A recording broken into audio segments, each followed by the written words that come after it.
বেলজিয়ামের ভবিষ্যৎ রানী সম্পর্কে যা জানা গেল। হার্ভার্ড বিশ্ববিদ্যালয়ের ম্যাসাচুসেটস ক্যাম্পাসে 2024 সালে শুরু হয় এক নতুন অধ্যায়। শুধু একজন মেধাবী শিক্ষার্থী হিসাবেই নন, বরং একজন ভবিষ্যৎ রাজরানীর আগমন ঘটে সেখানে। তিনি আর কেউ নন, প্রিন্সেস এলিজাবেথ। বেলজিয়ামের সিংহাসনের উত্তরাধিকারী তিনি।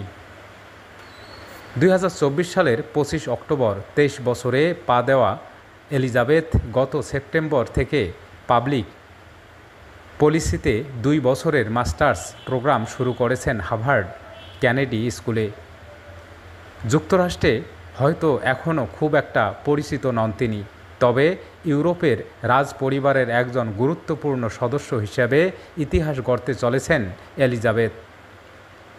রাজপরিবারের সামাজিক মাধ্যমে প্রকাশিত ছবিতে দেখা যায়, রাজকীয় আনুষ্ঠানিকতা ছেড়ে তিনি একেবারে সাধারণ শিক্ষার্থীর মতো জিন্স ও স্লিভলেস টপ পরে ক্যাম্পাসে ঘুরে বেড়াচ্ছেন। রাজা ফিলিপ ও রানী মেথিল্ডের জ্যেষ্ঠ কন্যা এলিজাবেথ ডাচেস অব ব্রাবান্ট উপাধি ধারণ করেন এবং তিনি বেলজিয়ামের রাজসিংহাসনের প্রথম উত্তরাধিকারী। একদিন তিনিই হবেন বেলজিয়ামের প্রথম রানী, যা হবে দেশটির রাজকীয় ইতিহাসে একটি গুরুত্বপূর্ণ মাইলফলক। শিক্ষাজীবন ও প্রস্তুতি। হার্ভার্ডে পড়াশোনার আগে এলিজাবেথ 2024 সালের জুলাইয়ে অক্সফোর্ড বিশ্ববিদ্যালয়ের লিঙ্কন কলেজ থেকে ইতিহাস ও রাজনীতি বিষয়ে স্নাতক ডিগ্রি অর্জন করেন। এরও আগে 2020 সালে তিনি ওয়েলসের ইউডব্লিউসি আটলান্টিক কলেজ থেকে ইন্টারন্যাশনাল ব্যাচেলরিয়েট সম্পন্ন করেন। তার শিক্ষাজীবনের শুরু হয়েছিল ব্রাসেলসের ডাচভাষী কলেজে। এরপর তিনি ইয়েল ইউনিভার্সিটির ইয়ং গ্লোবাল স্কলার্স প্রোগ্রামেও অংশ নেন। কেবল একাডেমিক নয়, রাজকীয় দায়িত্বের প্রস্তুতি হিসেবেও প্রিন্সেস এলিজাবেথ ব্যতিক্রমী। বিশ্ববিদ্যালয়ে যাওয়ার আগে তিনি বেলজিয়ামের রয়্যাল মিলিটারি একাডেমিতে 1 বছর প্রশিক্ষণ নিয়েছিলেন।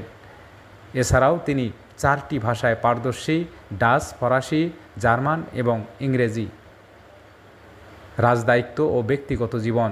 যদিও এখন তিনি বিদেশে পড়াশোনায় ব্যস্ত, এলিজাবেথ নিয়মিত বেলজিয়ামে ফিরে আসেন এবং জনজীবনে সক্রিয় অংশগ্রহণ করেন, কখনো একা, কখনো বা তার বাবা রাজা ফিলিপ ও পরিবারের সঙ্গে বিভিন্ন অনুষ্ঠানে উপস্থিত থাকেন। বেলজিয়াম রাজপরিবারের ওয়েবসাইট অনুযায়ী তিনি খুবই খেলাধুলা প্রিয়, স্কিইং, রোয়িং ও নৌকা চালাতে পছন্দ করেন। প্রকৃতির মাঝে হাঁটতে এবং থাকতে খুব ভালোবাসেন। 2001 সালে জন্ম নেয়া এলিজাবেথ তার বাবা মার 4 সন্তানের মধ্যে সবার বড়। বেলজিয়ামের উত্তরাধিকার আইন পরিবর্তিত না হলে তার ছোট ভাই গ্যাব্রিয়েল সিংহাসনের উত্তরাধিকারী হতেন, কিন্তু আইন পরিবর্তনের ফলে এখন এলিজাবেথই রাজমুকুটের যোগ্য উত্তরসূরি।